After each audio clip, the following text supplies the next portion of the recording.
La doctora María Fernanda Díaz es abogada, especialista en derechos del niño y de la familia. A Ramiro ya lo conocen, él es médico psiquiatra infanto-juvenil y vamos a conversar acerca del marco legal, la ley de salud mental y los proyectos de ley que hay en este momento acerca de la práctica del acompañamiento terapéutico. María Fernanda, gracias por venir y te escuchamos.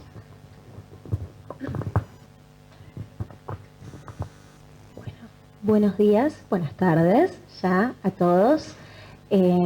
Agradezco infinitamente la convocatoria, es un placer estar aquí. Minutos antes de subir al escenario pensaba, mientras miraba los debates que se originaban, qué placer estar en un lugar así. Y qué placer también para los organizadores el feedback que queda, porque es evidenciar que era necesario originar un espacio para tratar de ciertas temáticas. Y bueno, felicitaciones nuevamente a quienes han hecho posibles este encuentro. Primeramente, a lo que me iba a referir en este bloque son las generalidades de la Ley de Salud Mental y los cruces con justamente la profesión de acompañante terapéutico, que como decía anteriormente el licenciado, es un rol que se reinventa día a día y que es sumamente necesario para la aplicabilidad de la ley. Le dejo el espacio a Ramiro para que efectúe las presentaciones pertinentes y demos comienzo a esta mesa. Bueno, yo medio figurita repetida, chicos, ya estuve en la anterior. Espero poder decir algo que se... No se escucha. Bueno, figurita repetida, decía. Espero poder decir algo, va a ser seguramente algo un poco distinto. La ley de salud mental tiene, en pocas palabras, mucha tela que cortar, digamos. Y bueno, vamos a tratar de juntos ir... bueno, dándoles algunas reflexiones acerca de esto. Yo por ahí voy a transmitir, además de reflexiones, voy a contarles algunos, digamos, entretelones de la ley, un poco de la historia, porque hace a entender también por qué se está en esta situación. Digo, algo parecido me parece que se planteaba recién en la mesa de educación, cuando me parece que están habiendo, bueno, por ahí pequeñas dificultades que se van generando en la práctica, que también están en el marco de la historia que tiene la educación y de la historia que tiene la salud y cómo se van encontrando y cómo se van reformando, digamos, poco a poco, ¿no?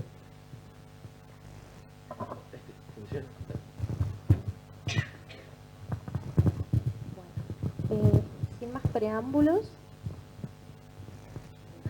Perfecto.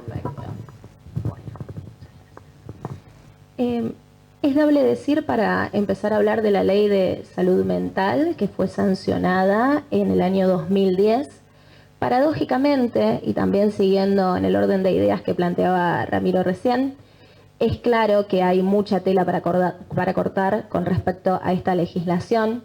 No es un dato menor que cuando dentro de justicia se habla acerca de capacitaciones y se promueven cursos y demás, hay quienes siguen denominando esta ley como nueva ley de salud mental. Eso nos da la pauta que todavía falta muchísimo para la implementación de la misma y para que no solamente quede en enunciados bonitos. Si hablamos de la ley de salud mental, tenemos que decir que vino a plantear un cambio de paradigma respecto de las legislaciones que había o que se habían dado en el territorio de la República Argentina con anterioridad. Y es un cambio de paradigma y una especie de contrarreforma a lo que había existente a la fecha, dado que cambia el rol del paciente en términos de salud mental. Pasa a plantear un abordaje interdisciplinario. Hasta entonces, bueno, ampliará Ramiro en forma posterior, solamente se hablaba en cuanto a la salud mental desde el ámbito pura y exclusivamente biológico y solamente abordando la peligrosidad de quien sufría algún tipo de dolencia que hacía necesario su tratamiento. A su vez, desde el punto de vista legal, no se veía al paciente en tratamiento o que necesitaba tal como un sujeto de derechos, sino meramente como alguien que se encontraba inmerso en una determinada situación y del cual no era necesario su consentimiento para estar inmerso en esa situación, y poco se hacía por la defensa de sus derechos. También, previo a la sanción de esta ley de salud mental del año 2010, ya en 1994 se había empezado a incorporar al bloque constitucional tratados de derechos humanos de índole internacional, pero había una deuda enorme con respecto a salud mental, dado que si bien se intentaba adherir a un bloque que permitía un abordaje sobre todo interdisciplinario y multisectorial con respecto a salud mental, la realidad era que en nuestro país seguíamos con una normativa bastante de antaño que ubicaba, como decía anteriormente, como prácticamente un objeto al paciente sin que sea necesario su consentimiento y sin que sean respetados sus derechos y garantías, que el bloque normativo internacional sí le garantizaba o pretendía que se le garantizara, pero la realidad es que dentro del orden nacional esto no pasaba. Me parecería interesante que Ramiro contara por ahí un poquito los entretelones de cómo era la previa antes de la sanción a esta ley y qué fue lo que motivó esta necesidad de cambiar de paradigma en cuanto a la misma. Bueno, vamos a empezar por el principio y vamos a ir un poco hacia la historia. La voy a hacer lo más resumidamente posible, como para no extendernos tanto, pero sí me parece importante empezar por contar, tiene que ver el surgimiento de los hospitales psiquiátricos o monovalentes o llamados manicomios, en fin, hay montones de términos que se utilizan para este tipo de hospitales.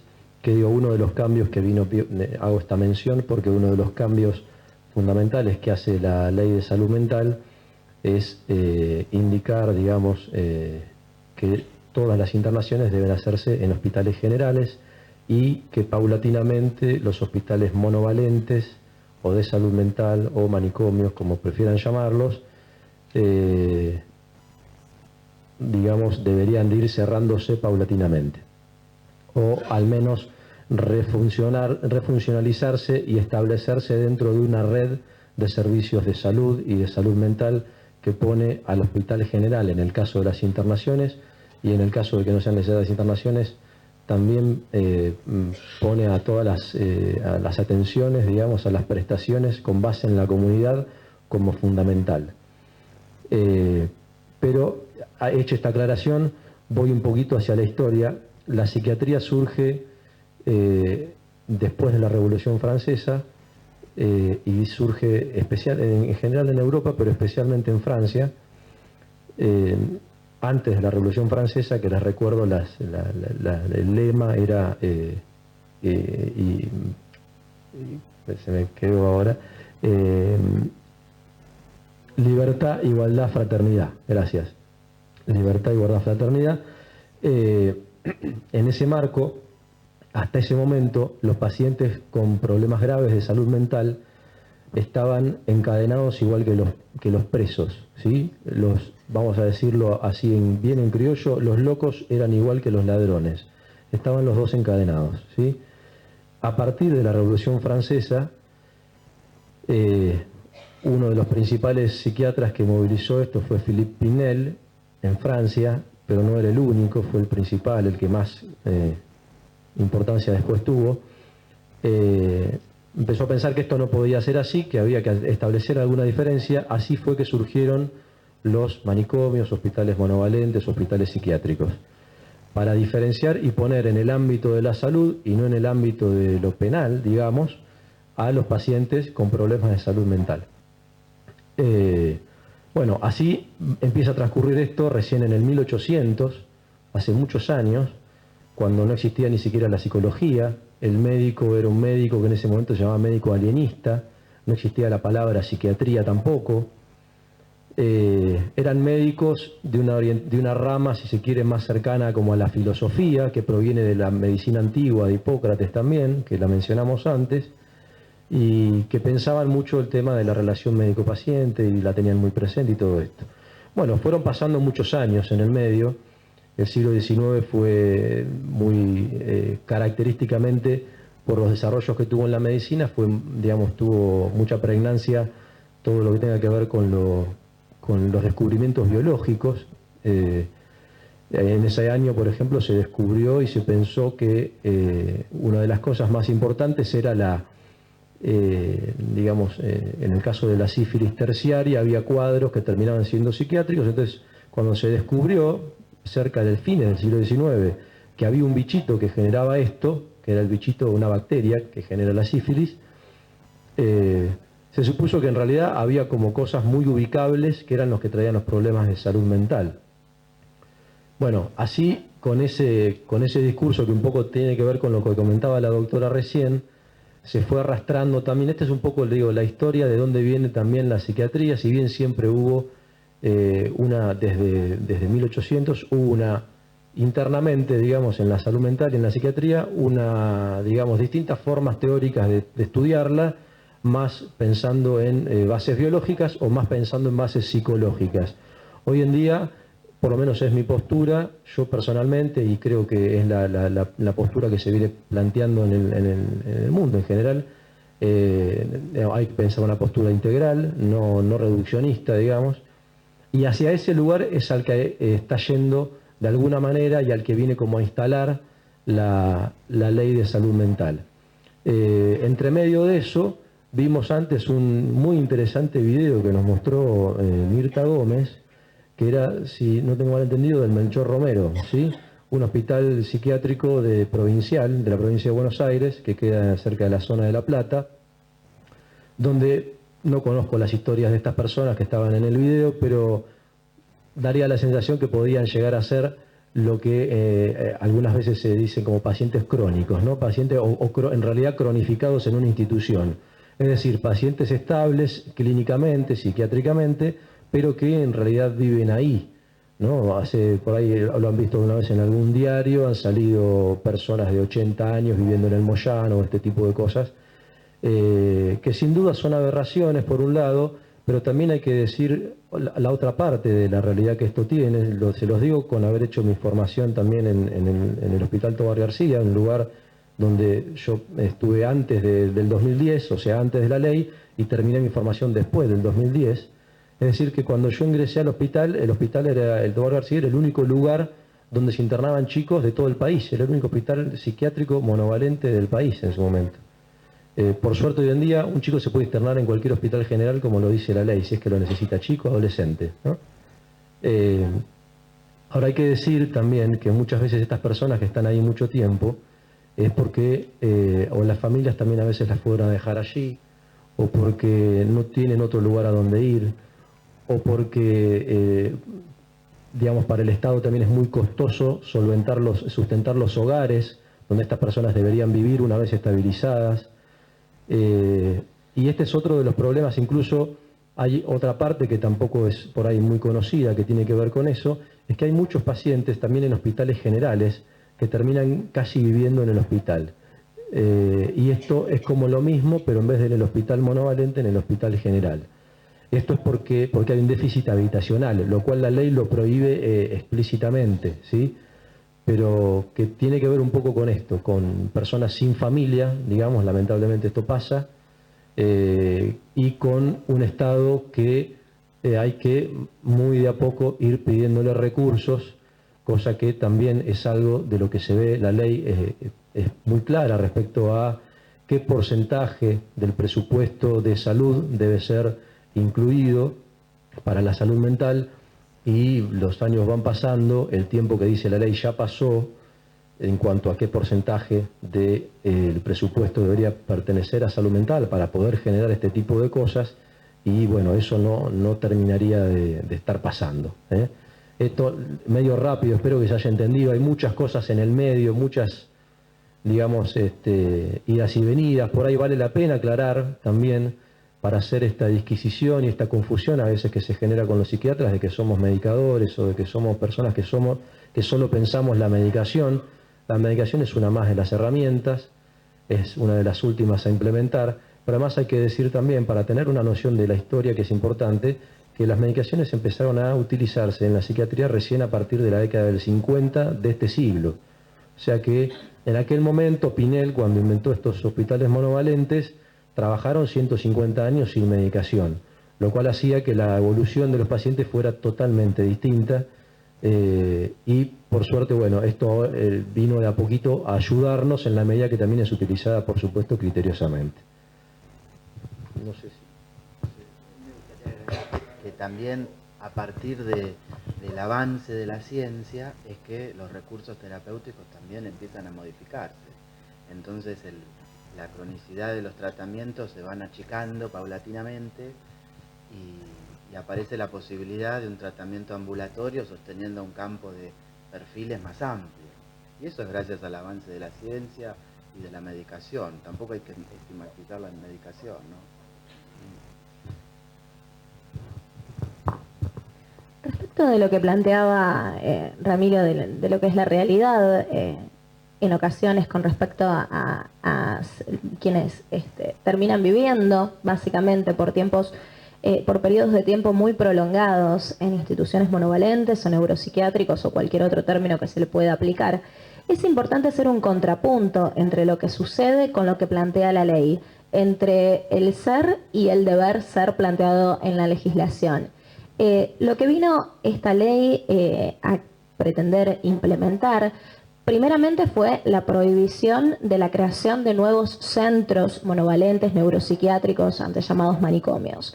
Entonces, y el cierre paulatino de estos organismos que ya están creados, partiendo de la base que las internaciones, sobre todo las internaciones involuntarias, tienen que ser un recurso restringido, el último recurso básicamente, y cuando ya no queda otra alternativa. Entonces, pasa a ser, a la luz del texto de la normativa, un recurso de última instancia, con lo cual se debe apelar a otros tratamientos alternativos, a otras alternativas terapéuticas. Entonces, por un lado tenemos lo que nos plantea el cuerpo de la ley, la no creación y cierre de este tipo de instituciones, pero también nos encontramos con lo que plantea el doctor, que a veces hay gente la cual años atrás han sido depositadas, entre comillas, en este tipo de centros y en los cuales o su familia se ha olvidado o no tienen familia o no tienen a dónde ir. Y también nos encontramos con un déficit de índole estatal en cuanto a los recursos que se tienen que proveer, que así está diagramada la ley para que funcione de determinada manera, se prevean ciertas partidas presupuestarias para dar cumplimiento a la ley, y la realidad que es bastante contrastante con respecto a esto porque, como decía el doctor, pasan los años, estamos hablando desde noviembre de 2010 a la fecha, y todavía en muchos puntos, la mayoría del territorio de la República Argentina no logra alcanzar las expectativas que estuvieron planteadas al momento de diagramar y de tratar la ley, y ni hablar de sancionarla.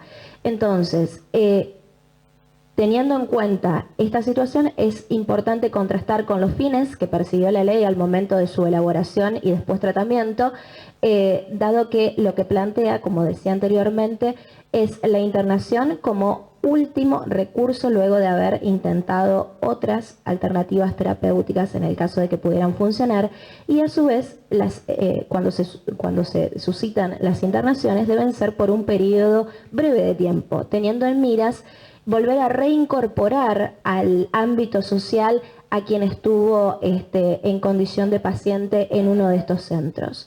Más allá de eso, surge ahí la necesidad de contar con las herramientas y los profesionales pertinentes a la hora de reinsertar a quien fue paciente en una institución terapéutica para que pueda volver a la vida y desempeñarse en todas sus posibilidades.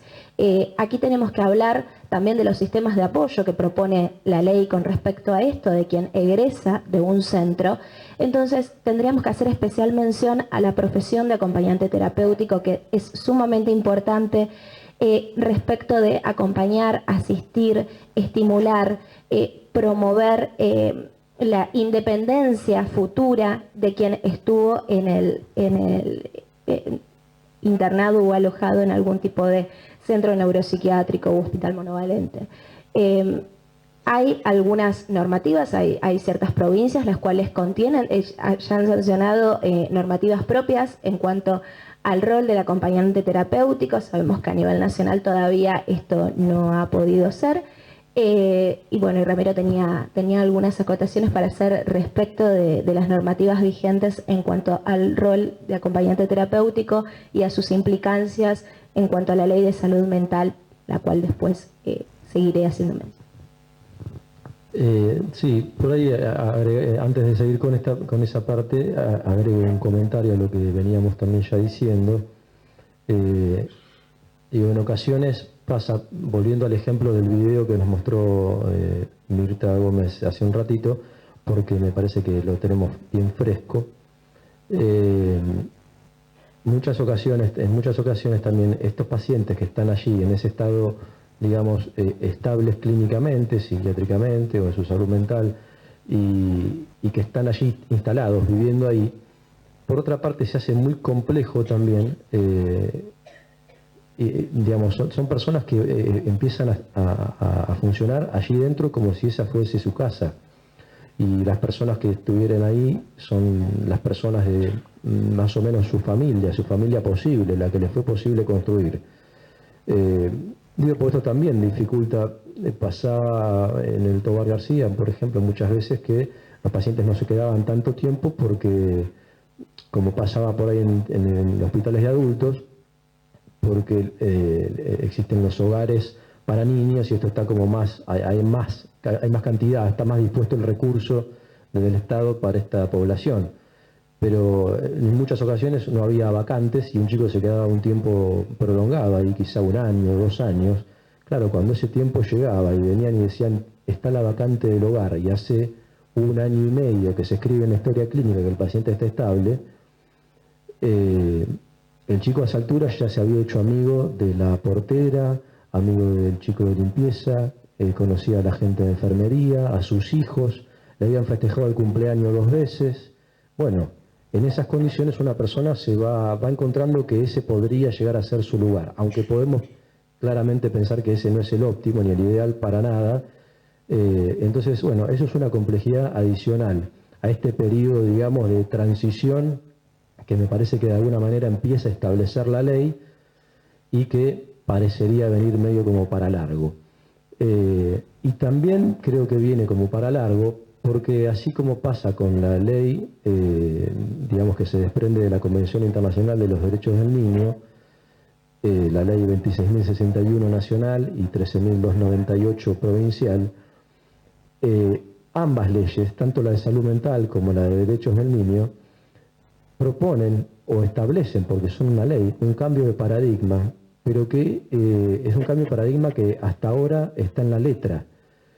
Y el cambio de paradigma debe estar dentro nuestro, debe estar en nuestra cabeza, en nuestra forma de trabajar y de operar cada día. Y esto es lo que me parece que sigue siendo muy difícil de llevar a la práctica, digamos. Es una transición que no sabemos cuánto va a durar, quizá vaya a durar mucho más de lo que esperamos. Pero bueno, por ahí sí me interesaba, yo marqué en especial algunos aspectos, algunos puntos de la reglamentación de la Ley de Salud Mental. Es el decreto reglamentario 603 del año 2013, o sea que se escribe 603/2013, fue 3 años después de la aprobación de la ley. Tuvo y sigue teniendo muchas discusiones, en especial hablo ahora en este caso por APSA, que es la Asociación de Psiquiatras Argentinos, de la cual formo parte activa. APSA se llama Asociación de Psiquiatras Argentinos y en su momento se llamaba y de Residentes en el Exterior. Esto es una asociación que se formó en el año 83 junto con la Democracia. Digo porque hay otras asociaciones psiquiátricas que vienen de otra época. Y tiene de alguna manera que ver esto con los entretelones de la ley, y que en su momento APSA fue dejada de lado en su opinión, que estableció 30 páginas de cuál era su opinión y su aporte respecto a la ley, y que eran en pos del espíritu de la ley. Bueno, cuestiones de los entretelones, ¿sí? Cuestiones de poder, cuestiones, digamos, más bien de la que también existe, de la miseria humana que hay tras todas estas cosas. Pero sí me interesa rescatar que es la asociación que más piensa en cómo darle forma a esto que propone la ley, más allá de posibles aspectos que cree que tiene para aportar. De hecho, la semana próxima voy a estar en el Hospital de San Isidro, en un primer encuentro provincial de psiquiatría y salud mental, representando un poco a esta región, contando algunos, digamos, vericuetos de la aplicación de la ley, junto con gente de toda la provincia, digamos. Es una especie de título, ya les digo, hay mucha tela para cortar, como ven, hay mucha tela para cortar, pero sí es importante que, así como comentaba la doctora, que hay que pensar el lugar del acompañante para eventuales externaciones, también como la internación en una institución hay que pensarla como verdaderamente último recurso. El acompañante terapéutico, y en esto por ahí ya, digamos, se los planteo, los invito a que podamos empezar de a poquito a tratar de construir algo en este sentido. Sería interesante, decían, de una especie de listado o de puente entre la indicación profesional y el acompañante, porque en muchas ocasiones va a ser importante, y lo es ya en realidad, poder establecer algún tipo de intervención que no sea una hospitalización, y es en un punto donde esa intervención comunitaria los acompañantes tienen un lugar privilegiado, les diría. Ocurre, claro, que a veces un paciente puede necesitar en forma aguda una posible situación de internación, y a lo mejor ese paciente no tiene todavía un acompañante, pero a lo mejor tenemos que trabajar en ese sentido para ir generando dispositivos alternativos, que es el punto hacia donde vamos, y es lo que también forma parte del espíritu de la ley. Y hay varios artículos que en la reglamentación hacen mención indirectamente a la figura del acompañante terapéutico, ¿sí? Por ejemplo, el artículo 4, que dice: entiéndese por servicios de salud, salteo parte, ¿sí? Después al que le interese le paso los subrayados, a cualquier otro objetivo de apoyo o acompañamiento. Menciona antes otras cosas, ¿sí? En el medio. Señalo también en el capítulo de modalidad de abordaje, artículo 8, dice: hasta tanto se conformen los equipos mencionados, equipos en hospitales generales de salud mental, que no hay en todos los lugares o que los hay muy precarios. La autoridad de aplicación, que viene a ser el Ministerio de Salud, deberá fomentar la formación de recursos humanos en todas aquellas áreas que considere necesario, así como la regularización de la acreditación de las mismas en todo el país. Digo, va, como me parece, de la mano con este proceso en el que me da la sensación que también están los acompañantes, de formalizar, digamos, su lugar desde una ley, desde una formación, desde una matriculación, desde un código de ética, de un montón de cosas que hacen a un lugar con todo lo que eso implica. También el artículo 9 lo menciona al momento de hablar de los equipos interdisciplinarios de salud. También se menciona en el artículo 11, al momento de que se plantean alternativas, la ley nombra algunas posibles alternativas que habría que desarrollar para evitar las internaciones en hospitales. Habla de sistemas de apoyo y atención domiciliaria, familiar y comunitaria, en articulación con redes intersectoriales y sociales. Esto me parece que es un punto clave que por ahí los acompañantes podrían tomar. Es el artículo 11 de la reglamentación. Bueno, y después también habla el artículo 14, habla del acompañamiento en las internaciones. Pero me parece, sobre todo para destacar todo en general, me parece que se hace lugar al acompañante, y en especial lo mencionado en el artículo 11. Esto relacionado directamente con el acompañante. Ok.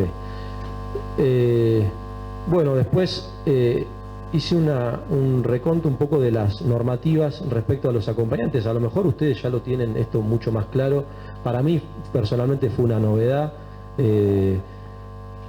Sabrán que no hay una ley nacional del acompañante terapéutico, que hay muchas provincias que no la tienen, como puede ser la provincia de Buenos Aires y muchas otras. la mayoría. La provincia de Córdoba tiene una ley de ejercicio profesional del acompañante terapéutico. Yo acá te hice una copia, digamos, la puedo dejar para que circule entre ustedes. Después también la provincia de Chubut tiene algo generado, la provincia de La Rioja, la provincia de Mendoza, Río Negro, San Juan, Córdoba, San Luis, Santa Cruz, Tierra del Fuego y Tucumán. Todas las otras provincias no lo tienen. Bueno, yo estuve leyendo un poco la ley de la provincia de Córdoba y la verdad que me parece muy interesante la propuesta, así como también la del proyecto nacional, que tiene apenas media sanción, me decía la doctora antes. Bueno, yo con esto cierro mi participación en esta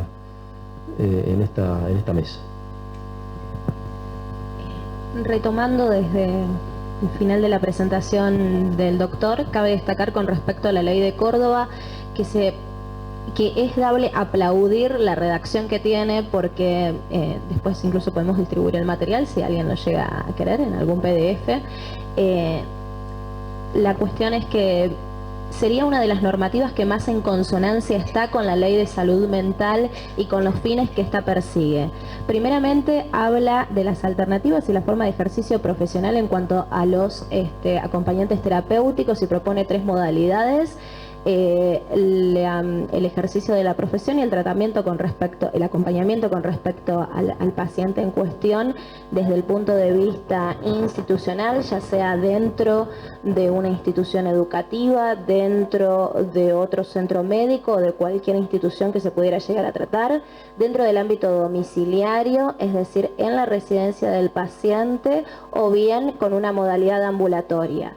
Recordemos que, como decíamos anteriormente, la ley lo que propone es terminar con estos estereotipos que cuadraban para internar, si se quiere, a una persona sin intentar alternativas subsidiarias a la cuestión. Entonces, de repente tener una ley que valore, como en el caso de Córdoba y también como la ley de orden nacional de salud mental, la diversidad y la heterogeneidad, buscando aportar soluciones individualizadas para cada tipo de paciente y a su vez con las necesidades respecto de los profesionales que van a intervenir en su reinserción, en su rehabilitación y en la adquisición de su independencia, es aplaudible desde el punto de vista normativo. Cabe destacar que, como decíamos, falta mucho todavía por trabajar y que hay que seguir luchando sobremanera para que no quede esto, como decíamos al principio, en enunciados, porque si bien el texto de la ley ha sido celebrado por organismos internacionales de salud mental en cuanto a los postulados que intenta implementar, como decíamos también, en la práctica falta todavía mucho.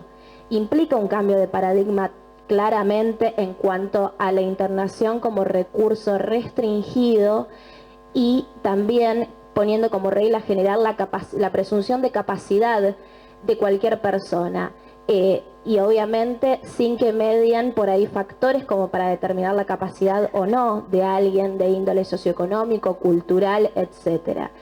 Lo que se busca es trabajar con la persona, a su vez haciendo defensa absoluta de sus derechos y garantías en un proceso que involucre salud mental, pero a su vez, como decimos, todavía falta trabajar mucho para lograr la total y absoluta concreción de los postulados que tuvo en miras la sanción de la Ley de Salud Mental. Insisto, como decía al principio, celebro que la creación de estos espacios y ojalá esto sirva como disparador para seguir trabajando sobre todas las temáticas tratadas en el día de hoy. Hasta acá sería mi presentación. Muchas gracias por la invitación. Nos estamos...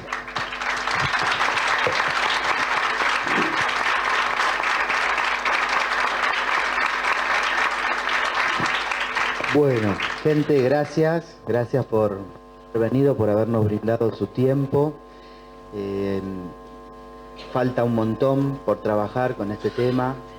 Realmente me parece que da para una jornada completa. A mí me queda la sensación de que el espíritu de la ley indudablemente es garantizar derechos y evitar estigmatizaciones, y que como todo instrumento tiene lados positivos y lados negativos. Quizás en la intervención en crisis y en situaciones de emergencia de la que a veces los servicios saben y mucho y les toca. La ley también complejizó un poco esto, pero bueno, en pos de otras cuestiones. Bueno, les dejamos planteado el tema, ¿no? Podríamos pensar otra jornada para hablar estas cuestiones y obviamente están invitados. Me gustaría que suban al escenario los organizadores de la jornada, a los que le debemos el trabajo de toda la mañana. Para ir cerrando, que suban todos los organizadores de la jornada. Y por supuesto que los tenemos que invitar a todos al Congreso en el mes de noviembre en Bahía. Los esperamos para este Congreso Internacional, el segundo que organizamos en Bahía, y están todos y bienvenidos, ¿sí? Esperamos verlos por allá en noviembre.